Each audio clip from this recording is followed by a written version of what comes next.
So today I'm talking about my top 3 supplemental deadlift exercises. These are the ones that aren't similar enough to the deadlift to be deemed accessories by me, but they still give you a large return on your investment for programming them. Be sure to check out my deadlift accessories list as well. That's where you're gonna find things like RDLs and block pull deadlifts. Coming in number 3 is the glute ham raise. Despite how important the posterior chain is to powerlifting, a lot of us are guilty of not directly training the hamstrings with a knee flexion exercise, when the hamstrings are a prime mover of the deadlift. While it's certainly true that you can train the hamstrings in other ways, you're leaving a lot of gains on the table if you're not incorporating some kind of knee flexion exercise, and this one is perhaps my favorite for powerlifting. Coming in second place is the barbell row. This one is maybe a bit contentious because there's a large crowd of people lately that say this isn't a good exercise for hypertrophy, which is a little bit narrow-minded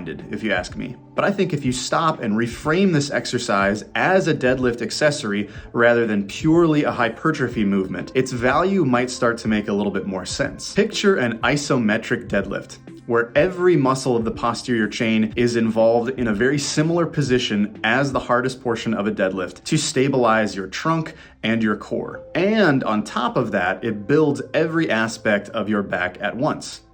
Win-win. And finally, in the gold medal position, I'm going to put the front foot elevated reverse lunge. And you could make a strong case for any number of single leg movements to fill this slot.